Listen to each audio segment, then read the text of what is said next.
But I love how this is kind of naturally leading us into the next segment, and that's how businesses can go about gauging what their work culture may look like. So, Karen, your book is wonderful, Culture Your Culture, Innovating Experiences at Work, and it really touches on how organizational culture is an untapped asset and potentially, we mentioned, a liability for businesses.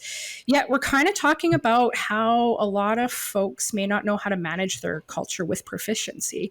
I know your book touches really well on this, and knowing that, why don't you share with our listeners what the origin may be of the design of the workplace framework and how this concept is helping businesses dig deeper, challenge boundaries, surface new ideas, and potentially support how corporate decisions or organizational cultural decisions are being implemented? Yeah, thanks. This book really, and Evan's known me a long time, so he's kind of seen this journey. This book was born really out of a frustration with how often we raise culture as this huge factor. I mean, and we talked about the news headlines earlier, right? They always point to culture, always.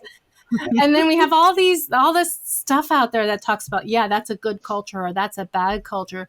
And there was nothing, and there might be archetypes, right? So there might be archetypes, there might be clues or hints, or these are things you can do, but there was nothing that actually built the capability of cultivating culture, managing it. So really this framework, which is design of work experience, which, was really meant to provide a step-by-step how-to for intentionally creating culture on the front end, as opposed to remedially, let's just say, right?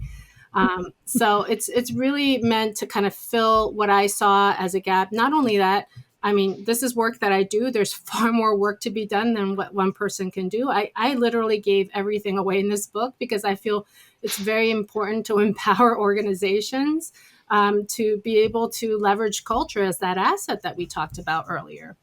So what it does is it takes a deep understanding of an organization's unique context and allows them to intentionally co-design that aspirational future with both business and people in mind, right? And so, and I know you have the image of the framework, but there's 4 main components. It's the combination of design and change processes enabled by leveraging and building capability and engagement throughout. So that's the 4 main components. Now, as we've already demonstrated in this conversation, is that culture is complex work and it needs to be explored in digestible, focused parts. And so I really don't want to oversimplify this, because this framework is better lived than spoken or read about, to be honest. Sounds like just like culture. Absolutely. Great point. So when I say it needs to be put into digestible pieces, there's 5 phases. There's understand, which we've been talking a lot about, that first phase when we talk about ethnographies. The second phase is create and learn. The third is decide. And then the fourth is plan. And the fifth is implement. So you see so many organizations skip steps and they go from problem to solution and they miss a lot, along the way. And so all of these are organized as a series of iterative learning loops, each with its own specific set of activities. And therefore, you're always focusing on the present. It's whatever's in front of you at the moment. And what DEWE does, that's what I call it for short, is that it yields an in-depth understanding of the current state. It provides a design for the future state and a roadmap and the action plans to get there. So that's really something that I hope and I desire to contribute to the benefit of better workplaces and better work experiences. Because believe me, every time I hear the stories, and I do, my heart breaks for people. Like, why are we willing to accept less than ideal workplaces? And why are we willing to not live up to our own full potentials as individuals and as organizations? And we're our own worst enemies. And so I think equipping us to be able to break some of those cultural patterns, so to speak, right, allows us to disrupt and hopefully create a different future. So one of my favorite quotes is that you're perfectly designed for your current results. I got that from David Cooperrider of Appreciative Inquiry. And so if you want different results, you have to do different things, right? So that's really what I'm hoping to do is to help disrupt that in the good way. Yeah. I love that. And I think even in the later aspects of our conversation, we were exploring elements of the later stage activities within Dewey.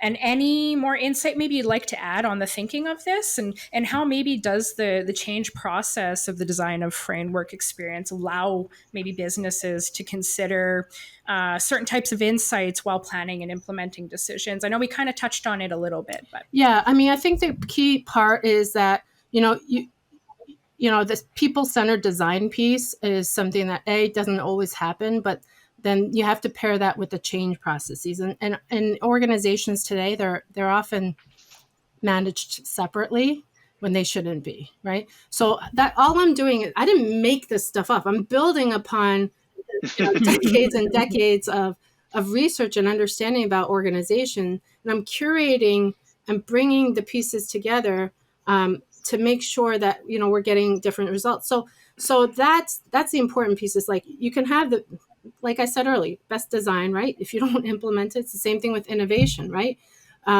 It's great to have discovery, right? But innovation has to be adopted, right, to have the impact. Again, I know people debate that point all the time, but I think it's important that the people aspect is incorporated into it. So when organizations are saying, hey, we have an intimidating business problem or challenge, they don't always think about, well, what do we need to make sure people can be aligned with that strategy for the results that we're hoping for, right? They're just shoving it down people's throats, right? Are they not? And it doesn't work. Packing it up with a nice little bowl, putting it on a PDF and handing it so that you sign once you read it, maybe. Oh, gosh, I remember those days. Gone are the days of the printed PDFs. Now they're just downloadables on your intranet. So no, just kidding. But I do love that aspect, and I think that's a really interesting point. Even the fact that organizations need to know about their workplace culture to the extent that. What am I trying to say here? It's not a fake it till you make it, because I think that's what a lot of businesses may be doing. Is that, again, and I'm not using us an example, but what if we were to build this wonderful hybrid environment and then just let everyone loose, just give them the wild, wild west, and not actually really nurture the environment so that folks were actually utilizing it the best that it could be. We're experiencing some nuances of that because we got a lot of new technology as well. So even though we may feel like we did a really good job as a facility management team to tackle those culture nuances at Insightrix, we are still every day running into problem-based scenarios where sometimes it's the pandemic, sometimes it's our own internal thinking, where a lot of the times we're having to kind of readdress what we're doing. But like readdressing it almost in real time and not letting it stew. Yes, right, because better workplaces perform better. Like I just don't, and so even those companies, they're like, well, what about those companies that are really doing well and they have a crappy culture? A, they don't last forever that way. It's not sustainable. But B, think about what they're leaving on the table, right? Yep. And talent management, as you said, is a big thing. And I think I can, even within my young career, see within a lot of folks that I know within my own network during the pandemic, how that's changed, how they see their own career. Their environment's very important to them. So, and they're willing to speak on it. Yeah. I like that you use the word career and not job. Yeah. I think that, I think that you can't fake it till you make it is really important here, because you have to, it's more like remake it until you remake it until you remake it until you remake it. Like it's I like that. That's good. It's because it's the other thing is, Karen, bracketing is really not a great approach to anything. And I think when you talked about how this kind of work is the implementation of this kind of work is kind of like done elsewhere, like how there's a siloing or a division of labor that doesn't allow this holistic approach. I think that happens institutionally, where you have like, this is your responsibility, but it also happens temporally, where you're just like, here's an initiative and it's done. And this is an initiative that is never done. And I think the design of work experience is really, in some ways, what human resources should evolve into, and it should be, and it should be thought of as a porous department, or like where it's not this thing over there that gets involved with legal stuff and bureaucracy, that it's much more about sort of development and nurturing a culture and making sure that people stay involved in this process. Because the other thing is, which if people take away nothing from this, what I want them to take away is like, this is not going to be a simple bounded solution and initiative that just gets done and then everybody runs off into the golden future where we all have wonderful workplace experiences. This is something that companies are going to get, if not wrong, more likely half right. It is going to be incremental, and it gets back to this idea that culture is practice, and culture is behavior, and culture is dynamic, and culture needs to be lived. Because if you think that you're just going to fix this once, and like, this is not to say that you need outside consultants like myself or Karen in there for the rest of your lives. We don't need to put a sleeping bag under one of the desks and live there forever. That's not what we need to do. I thought that was ethnography in a nutshell, Evan. At some point, you come back from the field. At some point, you roll up your sleeping bag and you come back home, and you have to sit down and write your ethnography. But what it is like, it's creating a better process, which is, by its nature open to change, and by its nature inquisitive, and by its nature humble. That knowing everything ain't gonna happen. So why don't you accept that and be open to the possibility that things are going to evolve. Yes. And I think I'm glad you brought in HR. I actually conducted a recent interview about my thoughts around the future of HR. So I'm happy to share the link if that's of interest. Absolutely. So, but Evan, I mean, I think you hit the nail on the head there. I love it. So I think we're wrapping up, and those are really great final thoughts. I might pose one last question for you both. We keep talking about culture being at the heart of the way companies think about decision making, and the way that they should implement those decisions. We keep talking about the nuances of employee research and how businesses can do it, but if where's a good place to start if a business is interested in maybe looking into their organizational culture? So I have some thoughts on that, if I can jump in. Yeah, go first. And I write about this in the book about on-ramps and off-ramps. I get a lot of, when's the right time to start? There's never a bad time. Okay, Let me just start by saying that, right? I early on in the pandemic, same thing. It's kind of like, we're going to wait till we're back in the office and do our culture work. Again, it's still happening, right? So some starting points, if it helps people out there. You can start with an intimidating business problem or challenge where you need people to succeed. You can go into specific needs within a function or an organization. Any aspect of the employee life cycle can be designed as an experience with culture in mind. Any sort of people interactions. We've touched upon so many in this conversation. Even building organizational capability. How do we become more innovative? Guess what? There's some skill in that, but it's also the culture, people, right?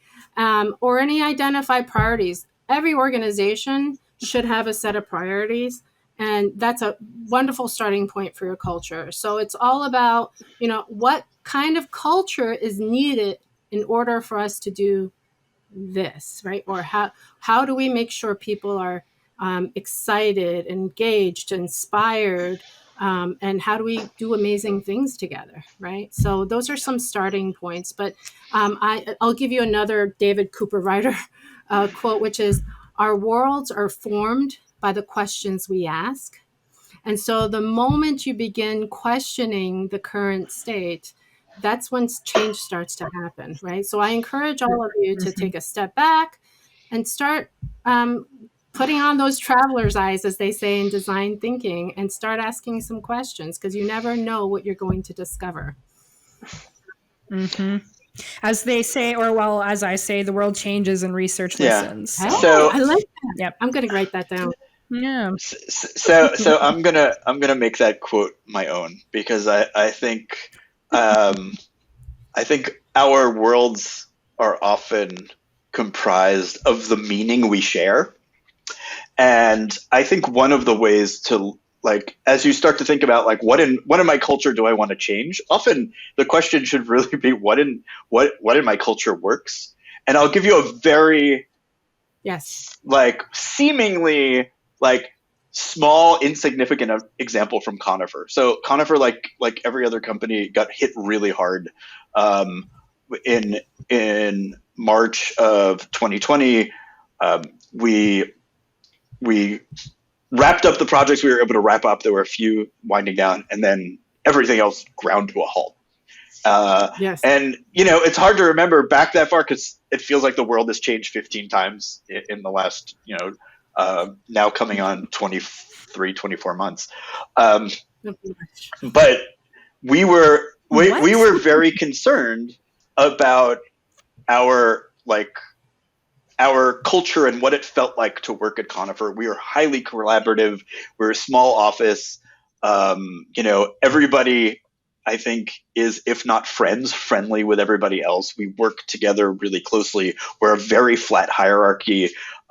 We also kind of geek out about, because a lot of us are anthropologists, we geek out about sort of the things that make Conifer Conifer. And one of the things that makes Conifer Conifer is we have a ritual, which every Thursday at 3:00, the office manager comes around with chocolate. It's Chocolate Thursday, and it's not one of these traditions where the company buying the foosball table for everybody to play at. It was actually a very organic tradition, and it started when one of my former colleagues ran afoul of our former director of design, and he really just pissed her off. And he showed up with a bunch of chocolate muffins one Thursday, which are effectively frostingless cupcakes. And we were all in early, and she was like, "What'd you do?" And he's like, "What are you talking about?" She's like, "What's with these? What did you do?" And all his reaction was, "What are you talking about? It's Chocolate Thursday." And that was his way of, even though everybody knew that he got in trouble. And after that, a few of us would go out and get some chocolate, and eventually the company adopted it. And so what we decided, because we understand that rituals are really important, as leadership, we're like, look, we're not going to go under based on whether we send a chocolate to everybody at their houses. That's not going to be what makes or breaks us. But it may be the thing that kind of holds us together, feels like we're still working together in a certain way, even though we are manifestly not working together in a certain way. And we still periodically we'll send, every couple of months, 2 months worth of Chocolate Thursday chocolate to every employee. And also it's become really important as people have been onboarded during the pandemic. Here it is. Here's a ritual that is, because culture is also about continuity. It's about tradition. And it's about, feeling like you have ownership of what's going on by being part of those traditions. And so I'm not saying that every company should have something equivalent to that, but look at what the shared meaning is that helps build people's worlds, and use those as anchors to push the kind of culture you want to have forward. Now someone took my fish feeding. Oh, sorry. I was going to say someone took my fish feeding duties at Insightrix here when we moved office locations, and let me tell you, that was a hard moment. Right, but you have to instill someone else with that with that responsibility. That's a passing of a torch, and that's the movement to a new status, a new social role. Those are important too. But yeah. And I don't think they got it, but at the same time, I really let them know that I really enjoyed it. And so I think what both of you have expressed just now and through this conversation is something that I saw. Evan, you took me back to March of 2020. You're welcome. What I observed from a cultural standpoint is what this shift that happened in March of 2020, what it did was exposed the cultures that were already there. So the companies that had great cultures, this pandemic gave them an opportunity to demonstrate why they're great. That's what you're just saying, Evan. You talked about the ritual, right? And conversely, those that were troubled to begin with really struggled, right? And I think that part of it is contributing to this great resignation for that reason. And so I really think that I hope through this conversation, we've convinced some people about the importance of culture and how important it is to not only people, but the business as well. So, but I just love hearing about your experience. I mean, I push back on me if you don't agree with this, but I'm curious. Was that your experience? We also, one of the other kinds of methods we use is deprivation research, which is you have things that are part of people's routines. You take out a key part of those routines. Like Chardonnay with the fish. Yeah, exactly. That's a good example. And then you see how people respond to this thing that was always there to the point where people didn't really think about it. How do people respond to that? What do you do to fill that hole? And what deprivation research does is it moves a part of the background into the foreground so that you have to address it, but you can do it in creative ways and you can change positively. And the pandemic has been a giant global deprivation research experiment. And I think, as you were saying, it has foregrounded some of the best parts of our like individual, organizational, but just sort of general cultures, and also foregrounded some of the not so good ones. And I think that's given us an opportunity to sort of reflect and engage and act in a really hopefully positive way, as long as we do it sort of openly and with that kind of like curiosity and humility and engagement. That change transformation, right? I think we're really starting to experience what that may look like specifically from an organizational culture perspective. So it's a great point. So, I mean, I think we landed where we needed to go. So I want to thank, obviously, both our guests today, both Karen and Evan, for joining us on such a thought-provoking topic. I think this is something we could probably sit here and talk about all evening. Right. But I know for more information, we got a lot of it here because there's lots of stuff that we actually unpacked today. But for any information on the framework, the methodologies that we discussed in today's episode, please visit the podcast player on the website podcast.insightrix.com. We'll have all the links within the description and everything that you learned today. To learn more about Karen and the Dewey framework, visit the website or pick up Culture Your Culture, Innovating Experiences at Work on Amazon. And again, a link will be provided in the description. To learn more about Evan, ethnography, and he touched on it very little, the deprivation research done at Conifer, visit their website, which I will also link below. And again, if you enjoyed today's topic, it's been a day. Give us a like, share, or subscribe on any favorite podcast player. And don't forget to leave us a review if you learned anything new. So until next time. Thanks for having us. Fun. Yes. Care. Awesome. Bye.